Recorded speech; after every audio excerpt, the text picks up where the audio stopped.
चलिए बात करते हैं अगले की। अब थोड़ा जल्दी जल्दी ज़रूर करेंगे। एंजियोलॉजी की बात करें, परिसंचरण तंत्र का अध्ययन किया जाता है। इसके अंतर्गत परिसंचरण तंत्र का अध्ययन एंजियोलॉजी, क्योंकि इसमें एंजियोप्लास्टी सर्जरी अगर जब भी किया जाता है, जैसे हार्ट अटैक के मरीज़ को, तो एंजियोप्लास्टी सर्जरी होता है एंजाइना रोग में।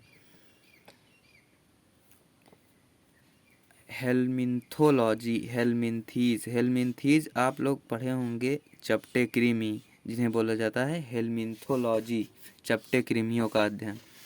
एंटोमोलॉजी कीट पतंगों का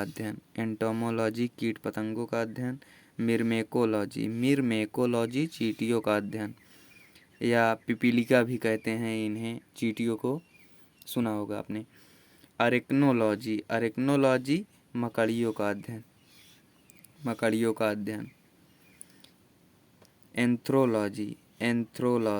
एंथ्रोलॉजी पुष्पों का अध्ययन, क्योंकि इसमें एंथर पाए जाते हैं। एंथर माने होता है परागकण।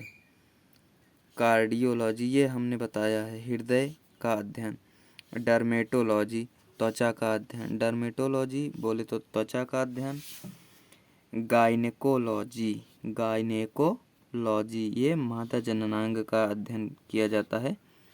अगर कोई भी इस कोर्स को पूरा करता है तो एक गायनेकोलॉजिस्ट बन जाता है।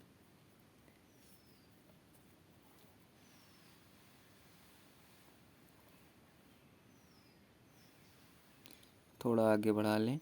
हाँ, अभी यकृत का अध्ययन। यकृत बोले तो लीवर का अध्ययन हिपैटोलॉजी कहा जाता है। और मानव सौंदर्य का अध्ययन, वो क्रीम व्रीम वाले से नहीं सौंदर्य आता है। मानव सौंदर्य का अध्ययन कैलोलॉजी। लेप्रोलॉजी कोढ़ का अध्ययन, क्योंकि इसमें एक कीटाणु होता है लेप्री, उसी की वजह से पूरा सिस्टम होता है। अब नेफ्रोलॉजी किडनी का अध्ययन हम बता चुके हैं। पोमोलॉजी ये बहुत इंपॉर्टेंट है, बार बार पूछता है। पोमोलॉजी फलों का अध्ययन। देखिए, पोमग्रेनेट माने होता है अनार। पोमग्रेनेट से समझिए, अनार से शुरुआत होती है, छोटा से अनार, सबसे छोटी शुरुआत फलों की अनार से होती है। ये एक ट्रिक के तौर पे समझ लीजिए, चाहे जैसे, लेकिन याद जरूर रहेगा। पोमोलॉजी पोमग्रेनेट से। सीरोलॉजी में सीरम का अध्ययन किया जाता है, एंटीजन का अध्ययन किया जाता है, एंटीबॉडीज का भी अध्ययन किया जाता है। चलिए, सर्पेंटोलॉजी तो नाम से ही शुरुआत है, सर्प, तो अर्थात सर्पों का अध्ययन किया जाता है। सर्पेंट, यहाँ टेक्सिको नहीं होगा,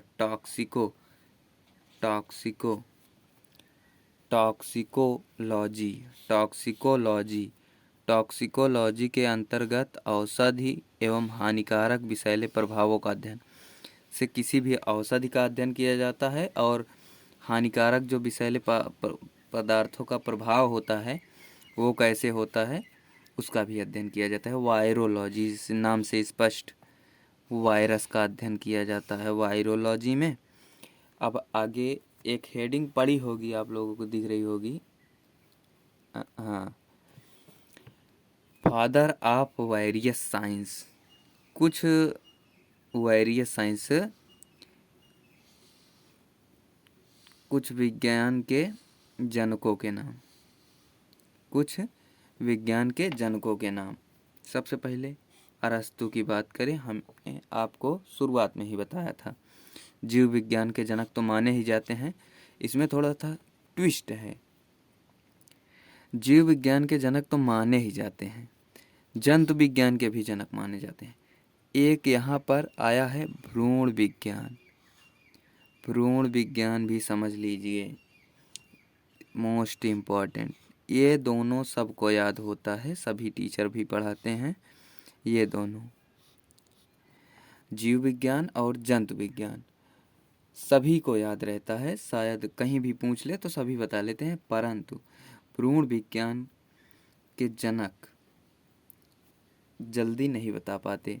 अभी आगे भी इसी में से फिल्टर से होंगे कुछ क्वेश्चन, मतलब यही क्वेश्चन होंगे। भ्रूण विज्ञान का जनक किसे कहा जाता है, वहाँ पर आधुनिक होगा, पूर्व होगा, इस तरीके से। अब थियोफ्रेस्टस वनस्पति विज्ञान के जनक हैं। G.J. मंडल, ये ग्रेगर जॉन मेंडल इसका फुल फॉर्म होता है। आनुवंशिकी के जनक माना जाता है इन्हें, आनुवंशिकी के जनक माना जाता है। ह्यूगो डी ब्रीज, ये उत्परिवर्तन विज्ञान के। ह्यूगो डी ब्रीज, उत्परिवर्तन क्या है बाद में सब कुछ पता चल जाएगा। कक्षा 12 में उत्परिवर्तन पढ़ाया जाता है। उत्परिवर्तन ऐसे समझ लीजिए कि जैसे अभी मौसम कोई भी चल रहा हो, अचानक उसमें परिवर्तन होने के कारण किसी को बुखार आ गया या जुखाम हो गई, ये हुआ उत्परिवर्तन। अच्छे से समझिए, किसी भी चीज़ को अच्छे से समझिए पूरे तरीके से, क्योंकि हम साथ हैं। Karl Ernst von Baer, Karl Ernst von Baer आधुनिक भ्रूण विज्ञान के जनक माने जाते हैं। आधुनिक भ्रूण विज्ञान के जनक माने जाते हैं। अभी यहाँ पर कस्टमाइज हुआ प्रश्न, ध्यान से अगर देखेंगे तो आधुनिक भ्रूण विज्ञान के जनक और भ्रूण विज्ञान के जनक, दोनों में थोड़ा अंतर है। अगर आप ध्यान नहीं देंगे तो क्वेश्चन आसानी से गलत हो जाएगा और फिर हम भी चौपट, सब चौपट, आप भी चौपट, दुनिया चौपट। लियोनार्डो दा विंची, ये इतिहास का एक महान लेखक है। इसको हमने कक्षा 9 में पढ़ा था, अभी भी हमें याद है। लियोनार्डो दा विंची जीवाश्म विज्ञान के जनक माने जाते हैं। जीवाश्म विज्ञान के जनक, ये इतिहास में इसका दर्जा एक लेखक के तरह है। लियोनार्डो दा विंची एक लेखक था। कार्ल लैंडस्टीनर, रक्त समूह के जनक। रक्त समूह के जनक जैसे ए बी ओ, ये रक्त समूह जो 4 होते हैं, इसी तरीके से ये जो बटा है, ये कार्ल लैंडस्टीनर के द्वारा खोज हुई थी इसकी। विलियम हार्वे रक्त परिसंचरण के जनक। अब परिसंचरण, रक्त का परिसंचरण शायद आप लोग जानते हो तो हृदय करता है। हृदय के द्वारा रक्त का पूरे शरीर में परिसंचरण होता रहता है। तो इसको खोजा था विलियम हार्वे ने, इसका श्रेय उसको जाता है, हमें ना आपको। डब्ल्यू वेटसन, यहाँ पर देखिए आधुनिक आनुवंशिकी के जनक। 2 कस्टमाइजेशन आ चुके हैं। आधुनिक आनुवंशिकी के जनक यहाँ से अगर उठा लाएं तो ये आनुवंशिकी के जनक है ग्रेगर जॉन मेंडल। लेकिन डब्ल्यू बेटसन, आपको याद रखना पड़ेगा, डब्ल्यू बेटसन आधुनिक आनुवंशिकी के जनक माने जाते हैं। यहीं पे थोड़ा सा और ध्यान देंगे तो आर्कीबाल्ड गैरोड मानव आनुवंशिकी के जनक। ये लो, कस्टमाइजेशन पे कस्टमाइजेशन, फिल्टर पे फिल्टर आ रहा है, फिल्टर क्वेश्चन हुए। इसमें मानव आनुवंशिकी के जनक आर्कीबाल्ड गैरोड याद रखना पड़ेगा, बहुत आसानी से याद रख पाएंगे अगर 3 से 4 बार लिखेंगे तो। हमारी क्लास बहुत छोटी रहेगी लेकिन आपको रिवीजन ज़्यादा करना पड़ेगा, क्योंकि रिवीजन ही ऐसी चीज़ है जिसके द्वारा सभी सफल भी हुए हैं और सफल छात्रों की यही कहानी भी रही है, यहाँ तक कि हमारी भी यही कहानी रही है कि रिवीजन ज़्यादा मायने रखता है, प्रैक्टिस ज़्यादा मायने रखती है, ना कि आपका टैलेंट मायने रखता है। आप बहुत बड़े ज्ञानी हैं लेकिन जल्द ही ज्ञान फेल हो सकता है जब आपका रिवीजन बराबर ना चले तो। हिप्पोक्रेटस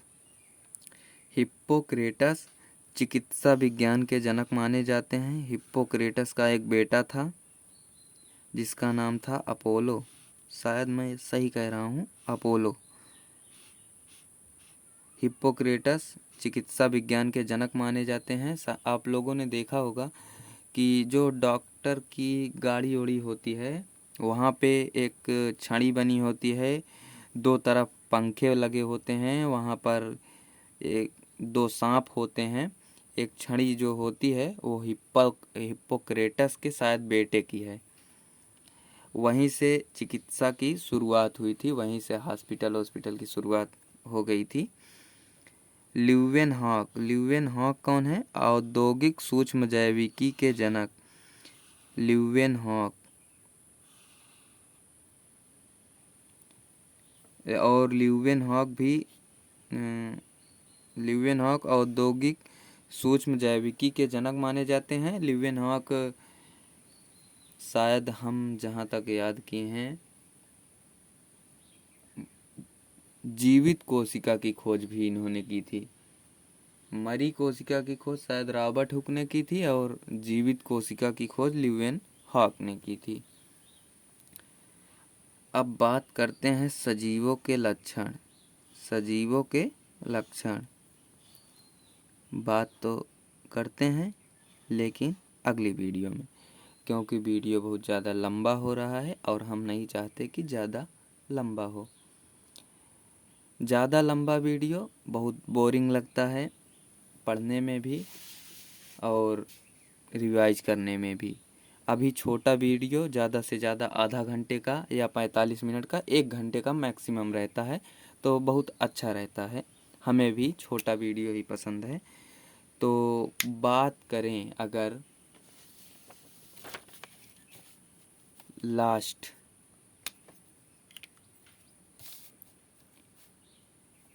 अगर बात करें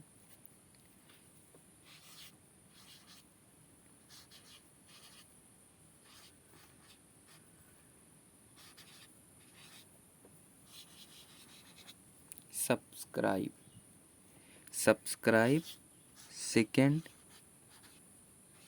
शेयर,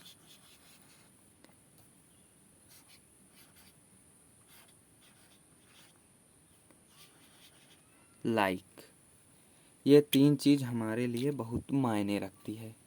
सब्सक्राइब, शेयर और लाइक, 3 चीज़ें, क्योंकि अभी छोटा सा चैनल है।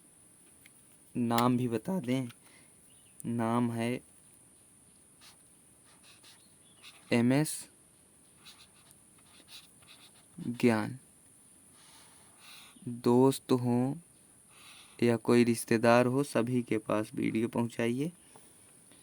आसानी से आपके सभी कॉन्सेप्ट क्लियर होंगे। कमेंट बॉक्स में भी कमेंट कर सकते हैं, कोई भी सवाल भी पूछ सकते हैं। बायोलॉजी से रिलेटेड कोई भी सवाल आप हमसे पूछ सकते हैं। ये 11 की बायो थी। उम्मीद है अच्छी लगी होगी वीडियो। तो ये ज़रूर करिएगा तीनों, क्योंकि अभी हमको इसकी ज़रूरत है। सब्सक्राइब, शेयर, लाइक, ये तीनों की ज़रूरत है। ज़रूरत सबकी होती है कुछ न कुछ, हमारी भी है, क्योंकि अभी उतना फाइनेंशियली मजबूत नहीं है कि अच्छे से पढ़ा पाएँ बोर्ड पे, वाइट बोर्ड पे या डिजिटल बोर्ड पे। तो इसलिए अपनी जहाँ तक क्षमता है या औकात कह लें, वहीं तक पढ़ाएंगे, लेकिन उतने में ही आपको टॉप रेटेड बना सकते हैं। क्योंकि अगर जज्बा हो तो कुछ भी हासिल हो सकता है। वीडियो ख़त्म हो चुकी है। धन्यवाद। लाइक, शेयर, सब्सक्राइब, कमेंट सब कुछ करें।